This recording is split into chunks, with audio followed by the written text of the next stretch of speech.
Nick DeLong, welcome to Forces Sport.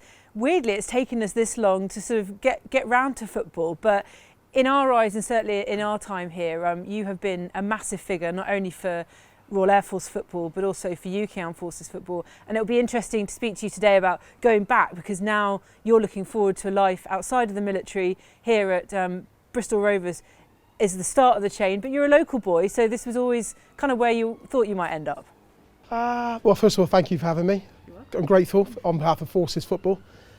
Did I think I'd return to Bristol and football?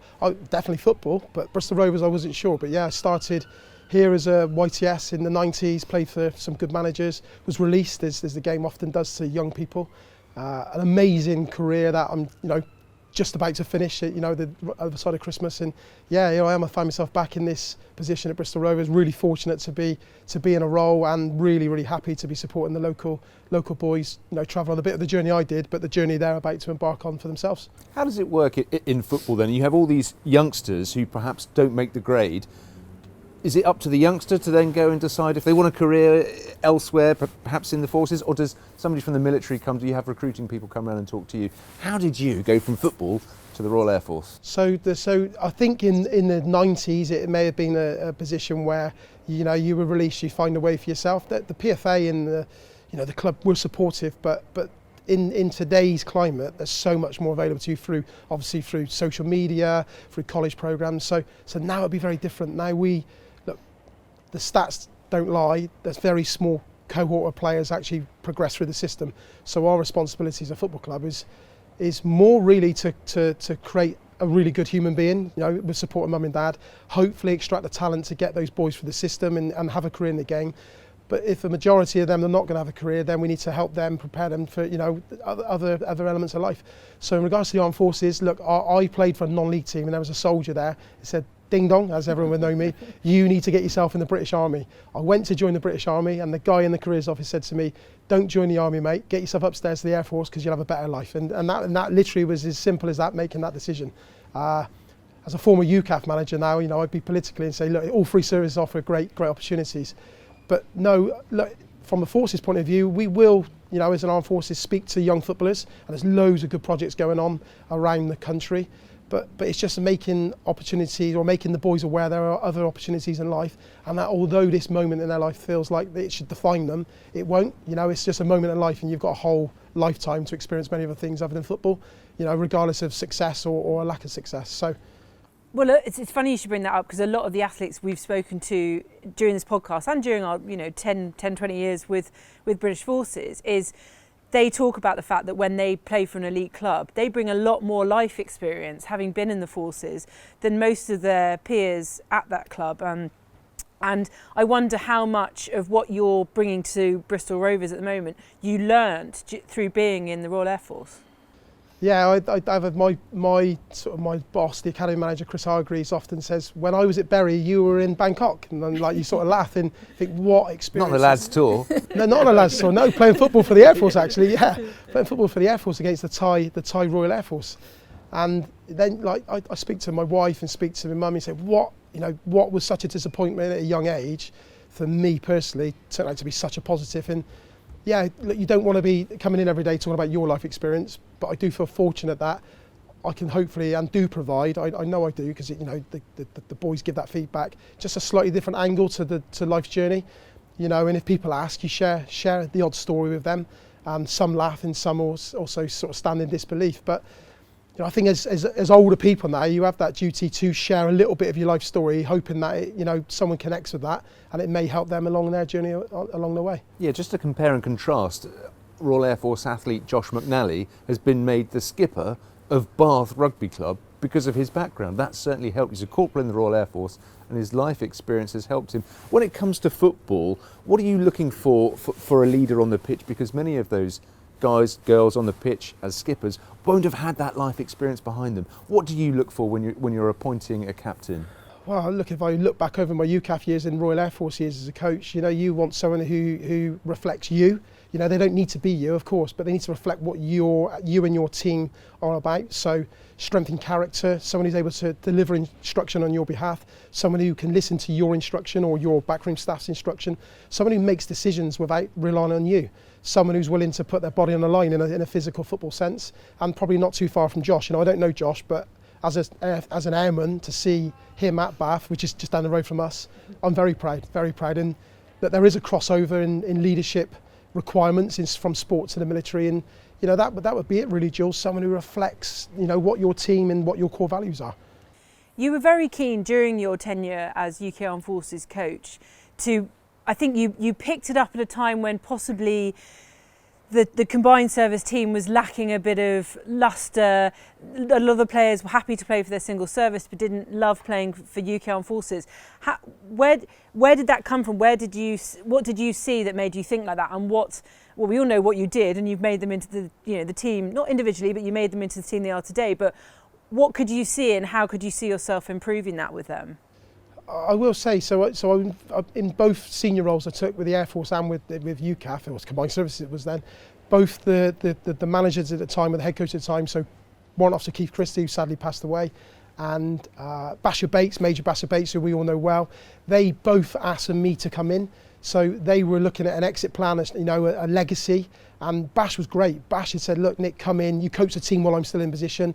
You know, that year we won the Kentish Cup, and I was really proud to go into an army backroom staff in essence, and to be made to feel welcome and almost get a chance to look inside the environment before I took over. What I would say is, my mantra was this: I'd worked at Defence Medical Rehab Centre, Headley Court, and what I'd soon realised as a young man, no matter what cap badge, what service, we're all the same. So yeah, you work on behalf of the mission you're delivering, but actually we're all the same.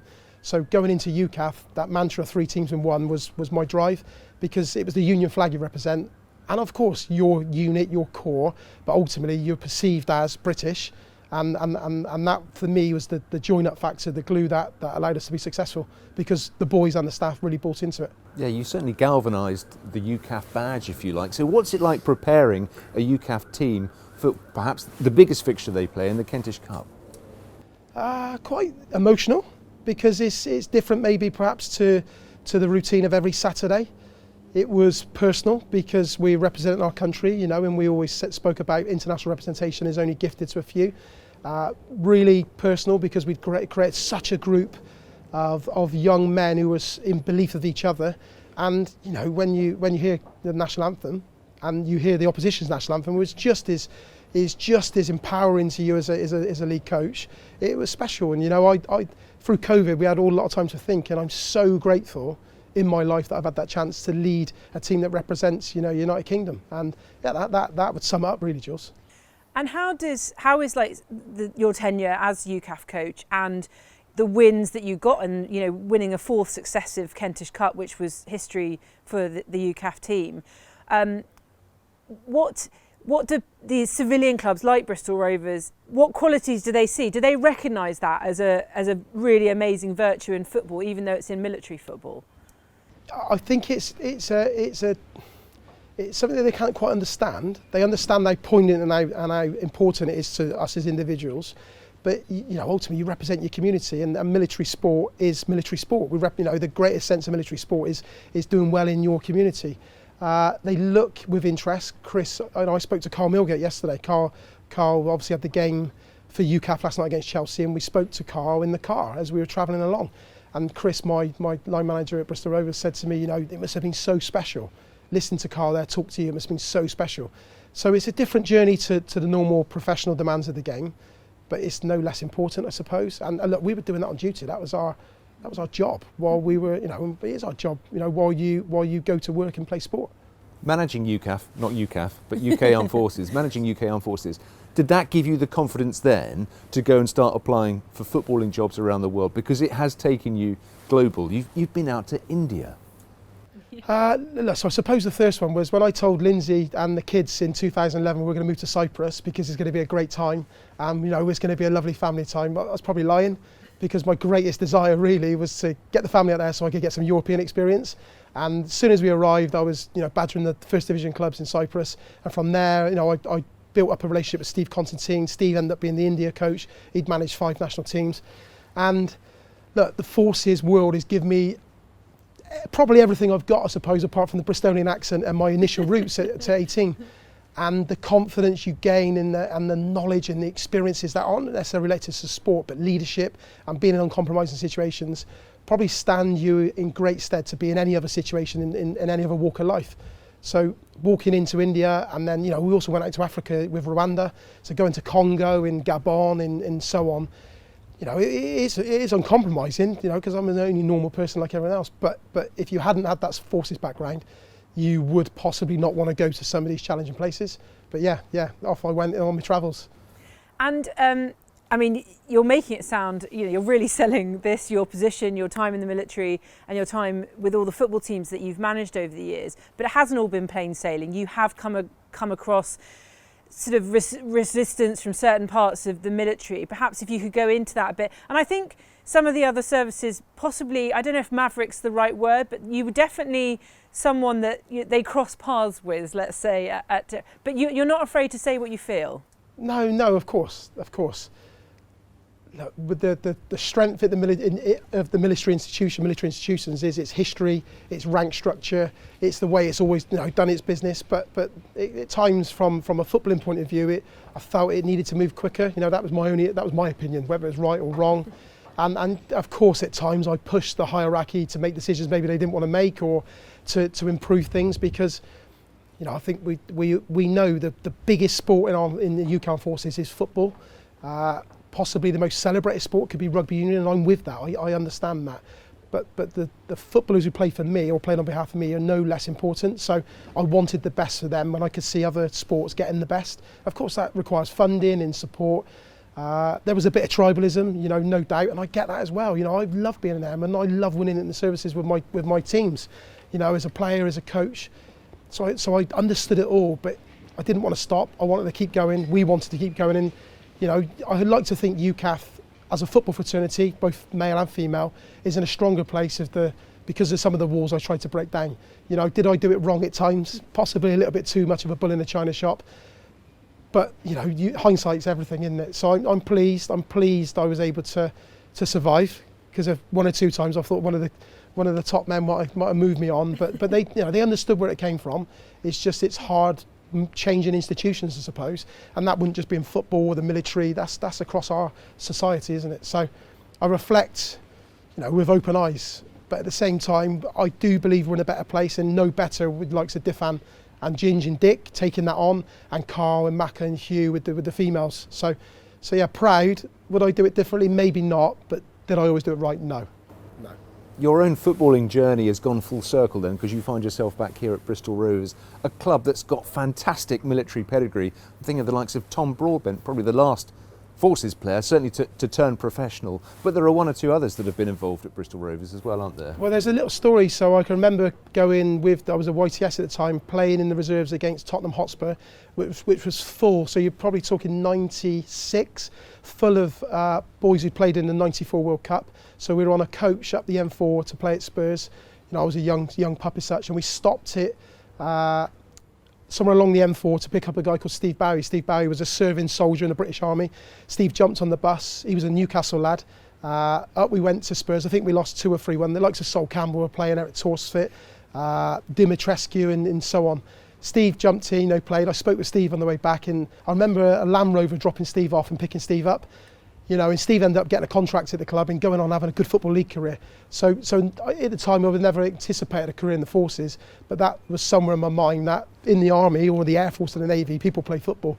So on application, post-exit from Bristol Rovers, which was a real part of my life at the time, it was probably a natural move, because I was so hungry for life, to join the Armed Forces. Just so happened it wasn't the Army, it ended up being the RAF, which I'm grateful for. You know, I'm grateful for, of course, because I'm a RAF physical training instructor. Great branch, amazing education that I've had, and you know, proud to have served and still serve until you know, next year in that PTI trade.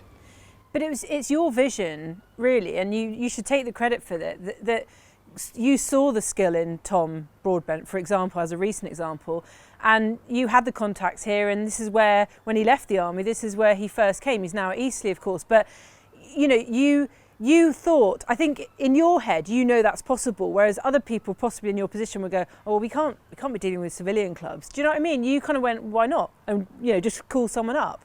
Yeah, I think, look, I me and also the backroom staff I was working with were so keen on making sure talent is extracted and maximised. And Tom wouldn't mind me saying this, as the group of defenders that were there, it's the 2016 Kentish Cup, Tom probably wasn't the best player, but for me had the most growth and potential. So yeah, Tom had said to me, Nick, or Gaffer as well, I want to be a professional footballer. Nothing's off limits. You know, there are one or two boys who maybe will never be professional footballers, but definitely for Tom, it was an option. Did I anticipate it being Bristol Rovers at the time? No. But once there was a little bit of interest, and you know, I'm lucky to still have connections within the city. I spoke with a friend of mine, or you know, and we connected to an agent who's a friend of mine as well, and got Tom an opportunity to come down here. And you know, Tom done well in his trial. I think he ended up playing maybe 30 league games for the club before he moved on to Swindon. You know, he's now at Eastleigh, and great. Tom was a bombardier, wasn't he? Royal Artillery. So you know, would Tom still want to be in the army? Maybe not. But did Tom do well through the army? Yes, he did. And then he's gone on to, you know, he's sustained, I think it's 5 years now, maybe five years as a professional footballer. You know, long may that continue for Tom. Is there a sense of satisfaction from perhaps you and your others in the military, seeing somebody go on and make a professional career in football? Because it can't be easy. You have a lot of people coming the other way, like you did, yes, from pro football to the military, but not many going back. Yeah, look, we really did enjoy that at the time. It was special. It was special to make sure there was, for credibility reasons, a pathway through the armed forces back into the pro game, because Tom had been rejected as a youngster. But if I'm honest, just as much as that is really important, I feel it's much pleasure from boys who've played for me who now still drop me a text and say, "Ding dong," or "Gaffer, how are you? You know, how's the family?" Because I've been very lucky. 99% of the boys who've been in my cohort have ran through walls for me in a footballing sense. So Tom's great, Tom is great, but all those lads who've played for me have been part of an amazing journey of fun, you know, success. The occasional, you know, crazy night out is something to you know, attest to, and just really like part of the life story, I suppose. I don't know why you looked at me when you said crazy night out, Nick. We've had a few nights out, Kath. A few nights. You've got matching tattoos somewhere, haven't you? We had a crazy night out. We can't show those ones. But as you tend to do, you bring your personality with you to everything, to every conversation, to every job you've ever had. You love being involved. I think at times when you were UCAF head coach, I was like, maybe I shouldn't go to Nick. I'll go to Hells or I'll go to Different, because he's probably got the... And then you'd be on the phone going, no, talk to me. Do you know what I mean? Which is fine. You know, I Diffin's the same actually. I very much speak to him more than anyone else, and I think he's taken that lead from you. You want to be involved, and you're happy to have that sort of burden on your shoulders. I think for the UCAF one, it was key messages. You know, you don't often get a chance to share them beyond your sphere. And it was key messages. One, to the players of the armed forces: come on, get on this journey, because it's fun, it's exciting, and we'll take you to places maybe you'd never expected to play. And to the execs as we spoke about earlier, for the role at Bristol Rovers, look, I feel absolutely honoured to be a Bristolian working for a club in my city, the one I played at as a kid. I look at our training facility, I look out over Bristol on the odd night. I think I'm lucky, I'm so fortunate to have had this military, like started in football, a military career that's proved so just so rewarding in every sense, from travel to leadership experience, and working with some of our most injured service people, to then to come back to Bristol, live in my city, be around my family, be with my friends, but also work on behalf of the football club and just share a little bit of that football knowledge, and the Bristolian that left to come back to help these young Bristolians and boys from the wider southwest area on their journey. And some will take it, some will want it, and others won't, but I'll be there, hopefully offering support to those boys, along with the staff, the great staff that we've got here, to start their young lives, I suppose, and footballing journeys. Yeah, it's up to you to give these youngsters advice, and it could be crucial, pivotal to them making it all the way to the top. But somebody perhaps from the military ranks now who hasn't made it, they've joined the military, what advice would you give to them to perhaps make their way back to football? So I'm involved with a mental health organisation. I was asked a similar question, and they said, you know, your journey out of Bristol Rovers, look, there was no doubt about it. As an 18, 19-year-old boy, I was struggling. I was really struggling, because all your life you've got a purpose. I was going to be a footballer. That changed, and I needed a new purpose. The armed forces gave me a purpose that I could never have comprehended in regards to the sense of belonging, sense of actually achievement, sense of travel, you know, the reality of travel, the reality of meeting people from different cultures. So look, football didn't define me then, it doesn't define me now. You define yourself, don't you? My characteristics are, I try and be honest, I work hard, I try and surround myself with good people, I have a lot of fun, And coming back to Bristol Rovers, hopefully I share a bit of that, a bit of knowledge. You know, I had no GCSEs because I thought I was a footballer. You know, I'm fortunate to have a master's degree now because of the armed forces and a bit of drive. So anyone who's exited from football, there's another life out there. And through armed forces sport and through the military and other institutions, you can play sport at a high level. You can become a coach, you can coach at a high level. And if it's your drive, you can end up back in the professional game. No doubt about it. You know, there's many before me and there'll be many after me doing the same as what I'm trying to transition to now. Let's be self-indulgent. What was it like for you? What was your highlight? Was it leading UK Armed Forces to Kentish Cup success, or being part of the RAF setup when they went on that amazing run in the inter-services? Listen, I can't say either, can I? I can't say either. I think I'll go neutral. Beating the Germans 2-0 in Rostock was something for any British serviceman, England fan. You know, I'm not saying it's the same for the other home nations, but England fan, a British serviceman in front of thousands of Germans, and I liken it to, I said to my boss, it was like Rocky IV. They didn't like us at the start, but they clapped us off at the end, and I was so proud of the boys. I've been proud of all the Kentish Cup wins. Escape to victory. So yeah, that was a different night. That was a very different night for us. The inter-service wins with the Air Force were so special. Great backroom staff, amazing players, great characters.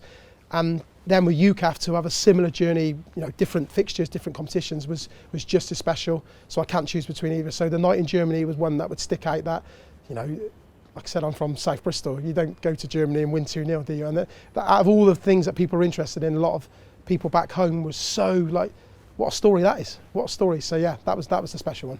Well, it's a really good place to finish, and you know, I'm so glad that we've been there for. I wasn't actually in Germany for that match, unfortunately, but we've been there, sort of, you know, watching from the stands and all the highs and lows of your career. And I hope that, you know, as we continue, as you leave the Royal Air Force, we'll still have that contact with you and see how your career progresses from here.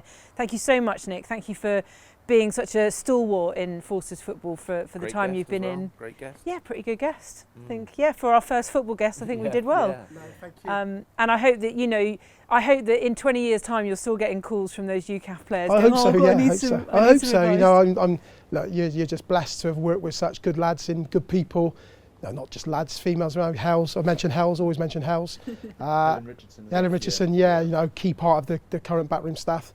You know, you're fortunate. You're very fortunate to have lived that journey, and you know the next bit of the life story continues, doesn't it? So no, thank you. I'm grateful that you've come. And you're grateful to the military as well for their support. Amazing platform. Amazing platform. The best signed name I ever did. Nick DeLong, Royal Air Force. Yes, without a shadow of a doubt. Perfect way to finish. Thank you, Nick. Thank you.